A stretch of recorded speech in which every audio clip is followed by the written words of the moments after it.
Hi, welcome back to Wallflowers. So, as I always say, keep it honest on the channel. Yesterday when I did the big shopping haul, I bought some fabulous salmon and some fabulous haddock. Cod even. We had a visitor as soon as I'd unpacked the shopping. Because I was so excited about seeing the visitor, we sat down, had coffee, had some pastries, and only when the visitor had finally gone we could come and do the video haul, because everything was laid out in order to do the video. And lo and behold, as we discovered making the video, the salmon and the cod had both defrosted. So at that point I didn't want to refreeze them, so I put them in the fridge. And there's always a silver lining. I wouldn't have normally used both the fish in one meal because that's an awful lot of fish to us, but I'm gonna make a fish pie and go through the recipe with you today. But not being flash Harry, the only reason I'm using both the salmon and both the haddock today, I keep calling it haddock, it's cod. Both the salmon and the cod today is because they've defrosted and I can't freeze them again. Once the meal's cooked, I can freeze portions of the cooked fish, but I couldn't refreeze it at that stage. So I've chopped the cod up and I'm in the process. I've skinned one of the salmon and I'm in the process of skinning the second salmon. So it's not something I'm used to doing, skinning fish, but we have to turn our hand to anything when we're prepping, so I don't think I'm doing too bad a job.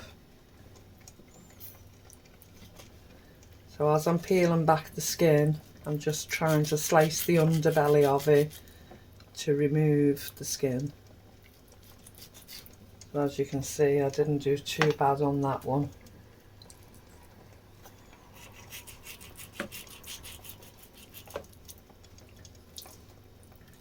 It's very oily, so it's hard to keep a grip on the skin.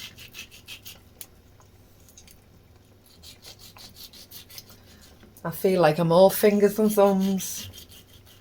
Just want to concentrate though, because I want to cut myself with this sharp knife.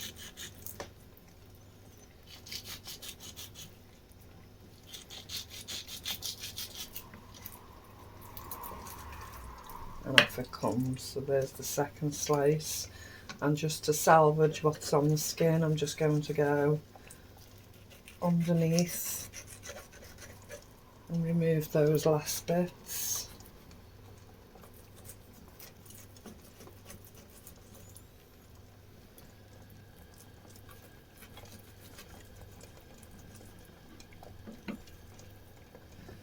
Okay, so I don't feel I did too bad skinning the salmon. I'm just going to cube it.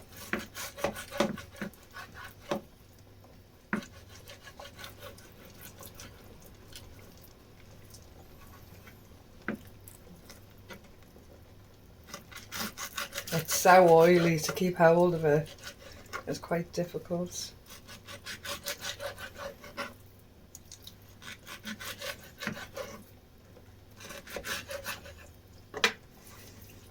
Okay, so that's the cod and the salmon both prepped.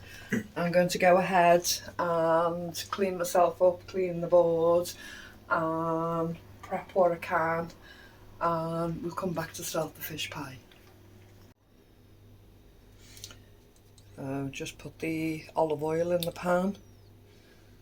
I'm using the wok. Let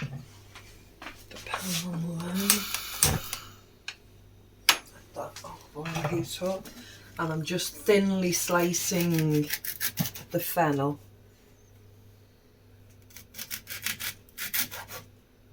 I'm not fast.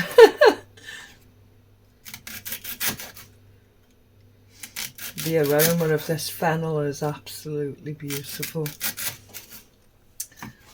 Now, as I say, we grow fennel in the garden, but we never actually dig up the root and use the root, because we love so much the height of the ferns, the actual leaves, and how beautiful they look.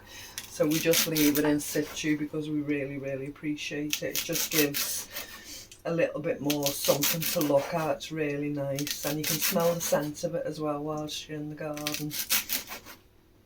So when we find nice things like the fennel in the food initiative, I always pick them up and have a go, see what I can do with it. The fennel goes really nice with both the fish here. It goes lovely with the cod and it goes lovely with the salmon, so it's a win-win. I'm only using one of the baby fennel. There's about 6 or 7 in the packet, so I'm going to dehydrate what's left and keep that for future use.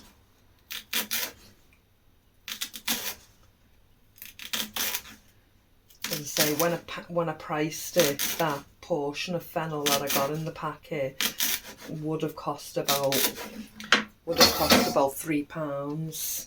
So there's no way we want to waste any of it. So to dehydrate it and keep it is a bonus.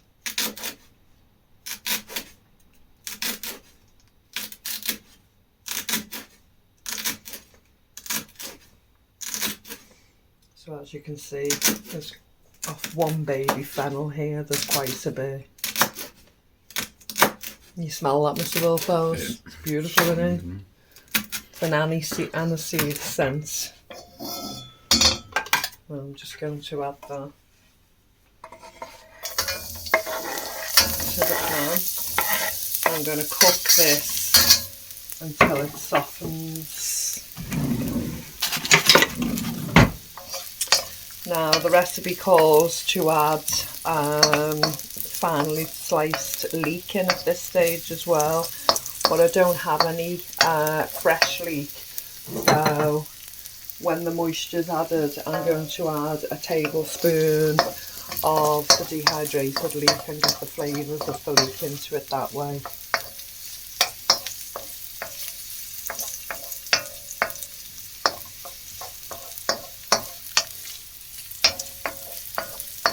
As I say, it's twofold. One, it's a shame to have to use all of the fish in one go, but we'll have a glorious meal for at least a couple of days and we'll thoroughly enjoy it. So make the most of our blessings. It was meant to be.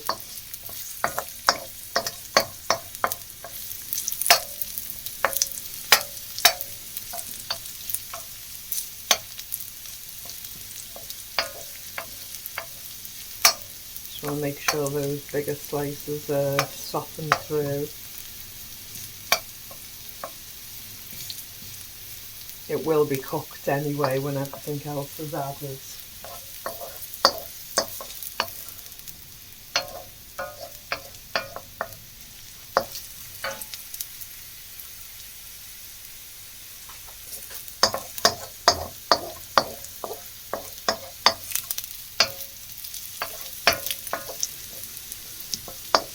Have you made fish and fennel pie? One of the ladies on the comments actually told me she enjoys fennel, and I know some people actually eat it raw, kind of like a fruit. There's lots of nutrients and benefits from eating fennel.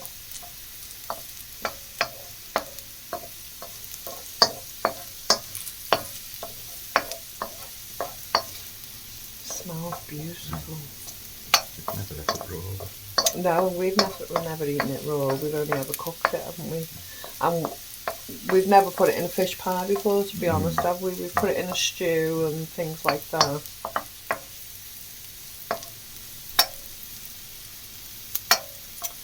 So I think I'm ready to go ahead and put the garlic in.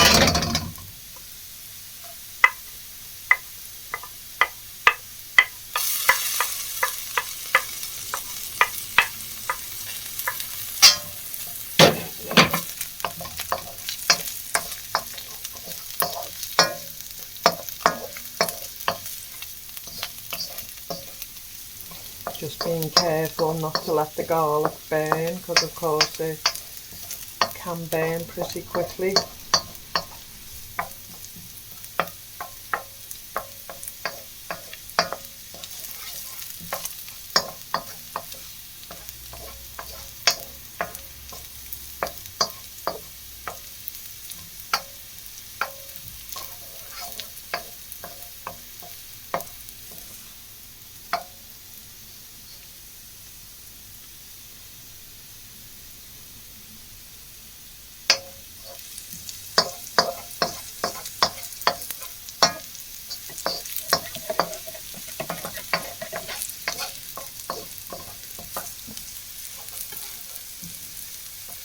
I need,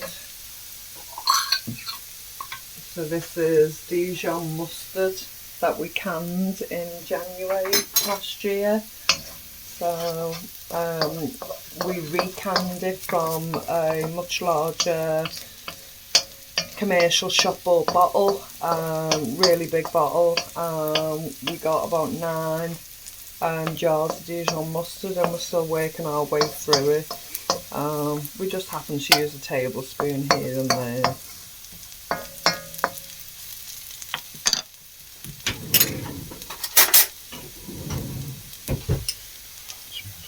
Yeah, there's one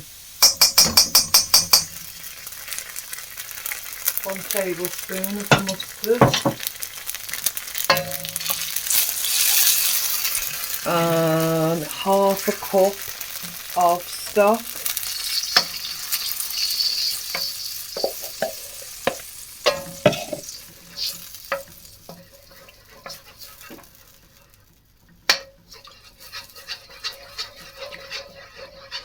So that was 1 tablespoon of the mustard, half a cup of chicken stock, vegetable stock, whatever you choose to use.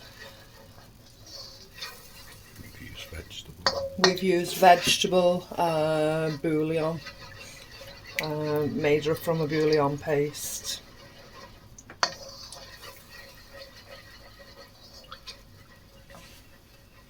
So I just need that to thicken slightly. Flour. Sorry? Flour. Yeah, we'll put more in there.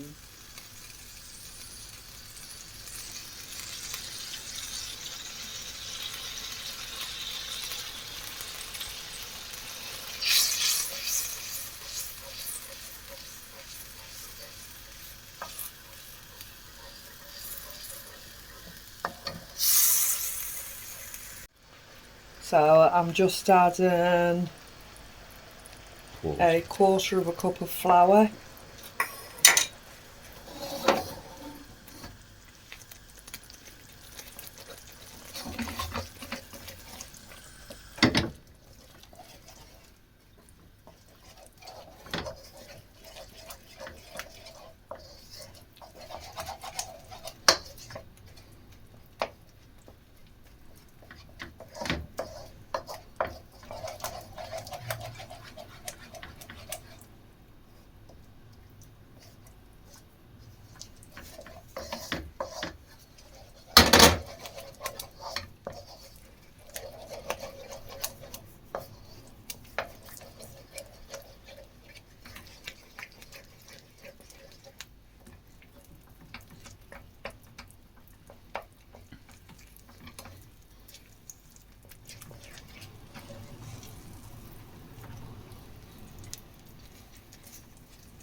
At this stage, I'm going to stir in the fish.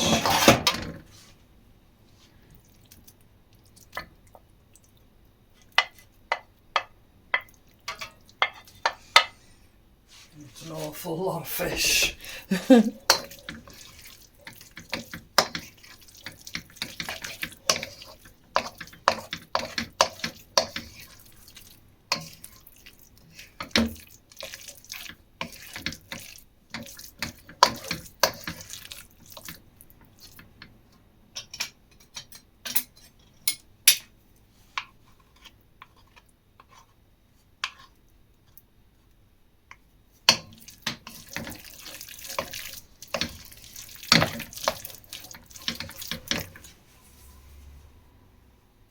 So it's a teaspoon of dill.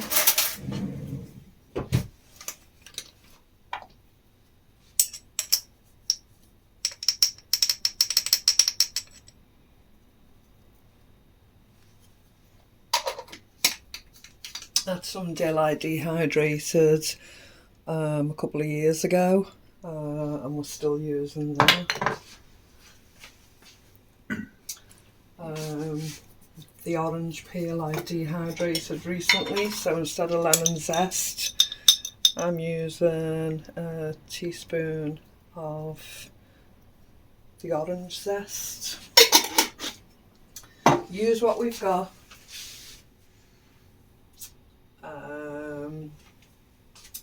So I'm going to put some leek in. So I'm going to put a tablespoon of the leek in. Because of course I didn't have the fresh leek. Now I'm going to add the rest of the milk. I added some of this to the mashed potato for the topping. And we're just going to pour the rest in. It's evaporated milk.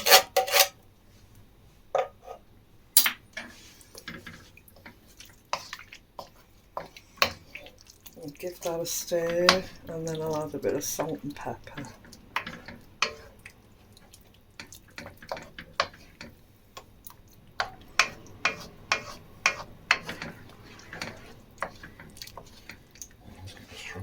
The wind is strong outside. Can you hear that on the camera? That's the wind. It was really noisy last night when we went to bed.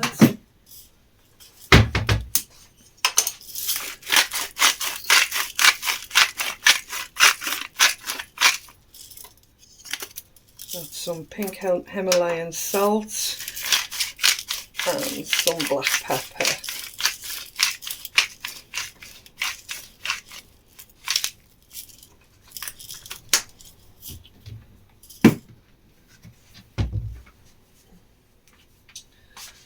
So give that a good stir.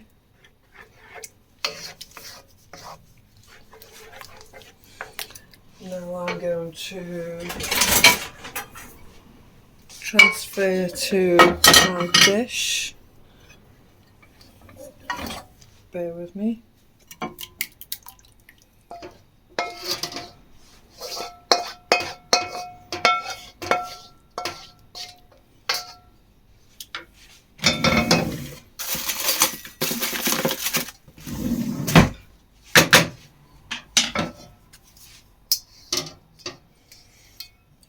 Don't waste any of this goodness.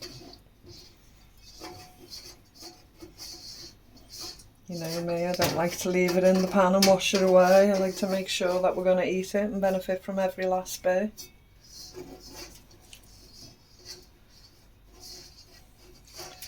For a couple of seconds more, you can save all that last bit of waste.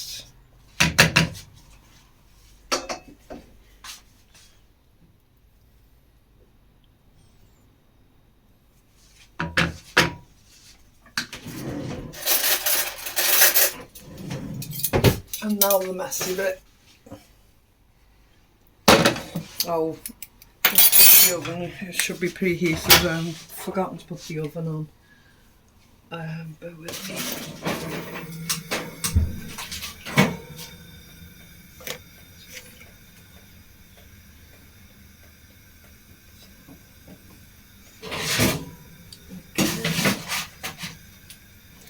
Oh, that's the oven on. And now we've got this delicious mashed potato with the evaporated milk in. And I'm just going to put a layer of the mashed potato all across the top. So I'm hoping you can hear me okay. The new microphone we actually spent £45 on. And unfortunately we've now got to abandon it because we've had more problems with the new microphone than we did with the old one. So keeping it real, and we're just using the foam microphone at the moment, and we're hoping that's working okay.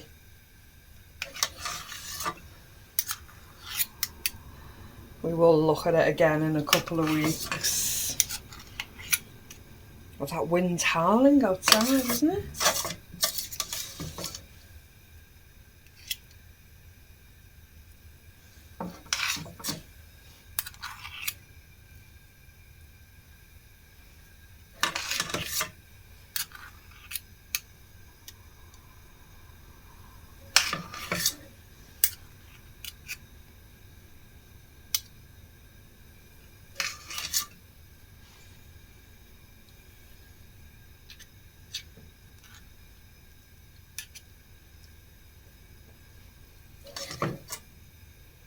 This time last year we lost the Polytunnel. It was, Mr. Wallflowers, that's correct. We had a rather large polytunnel this time last year, and it had cost a lot of money to put in place, and the winds absolutely destroyed it, because of course we had horrific winds last year, and absolutely destroyed it, and we lost it, just ripped to shreds. All the metal poles and everything just snapped beyond repair, and that's the second polytunnel we've had here, and we've just resigned ourselves that it's not meant to be, and maybe in the future we'll get another greenhouse or something that's a bit more of a solid structure. But the year before that we also lost the greenhouse that collapsed through severe winds. And we'd had it for quite some years, hadn't we? It was second hand at that stage. Someone else had had it at least 20 years before us. Some friends, luckily enough, delivered it to us on a flatbed lorry and put it all in the garden for us. We must have had it for about 10 years. It was old, rickety and half the glass missing, but it served its purpose, and we managed to grow quite a few vegetables in there and start off seeds, etc. But yeah, just over 2 years ago we woke up one morning and the frame was completely snapped in half on the floor and all the glass completely broken, so we just had to clear the mess up and move on. See, it's not the problem.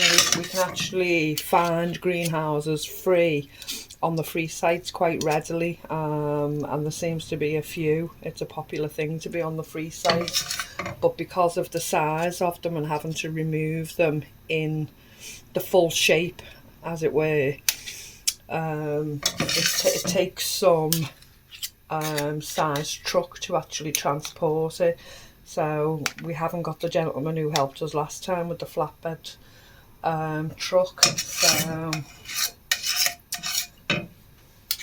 you can go and break them down and reassemble it yourself, but it's never the same when you put them back together after you've taken them apart, I found.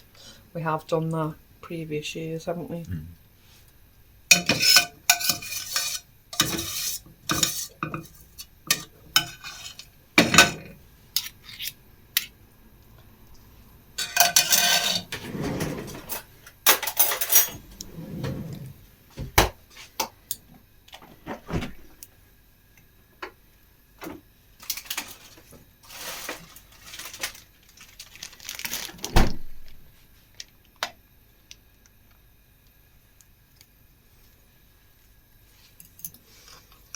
A little bit of a pattern on it.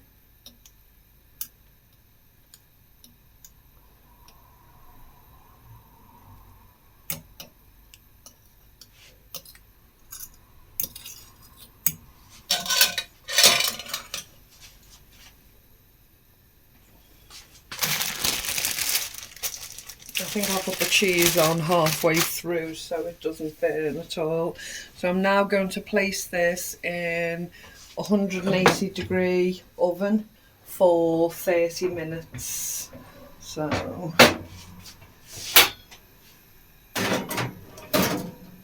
in it goes. Give me time to clean up and have a quick cup of coffee. in 15 minutes time I'll sprinkle the last of the cheese on top, and I'll come back and show you when it's done.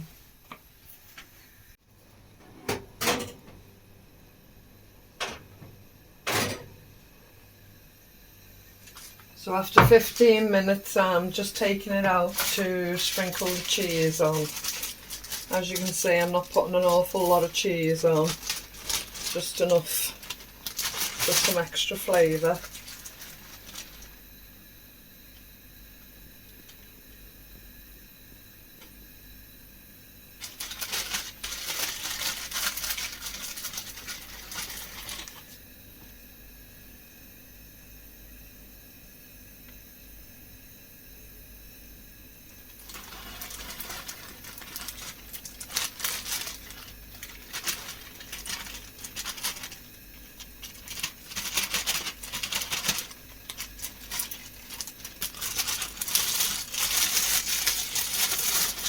Well, it's not one though. And of course the Ziploc bag will be washed, thoroughly cleaned, and then I can reuse it for something else.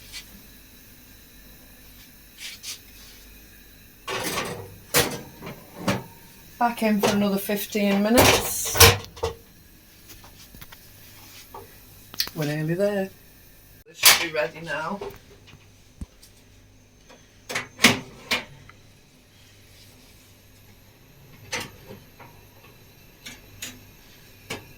Last thing we want to do is drop this now. Wouldn't be the first time. It wouldn't be the first time, you're right.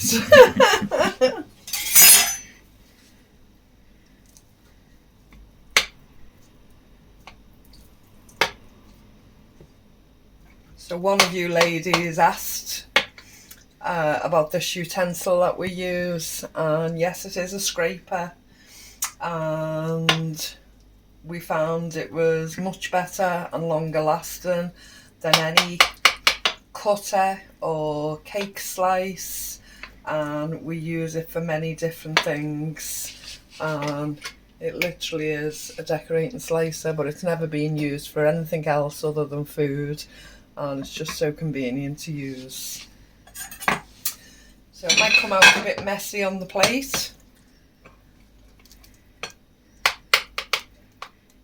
Just the way we like it. Yeah.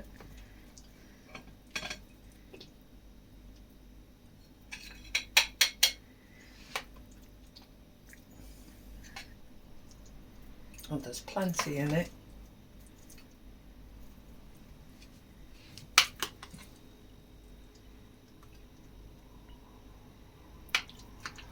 So Mr. Wallflowers and I will sit down and eat this, upload the video, and then I'll sit and reply to some of your comments. I really enjoy all of the comments, and I love replying to as many as I possibly can. It really lifts our spirits seeing all the comments and all the interaction on the channel. So we'll enjoy this. As I say, we'll sit and read through some comments and reply to them.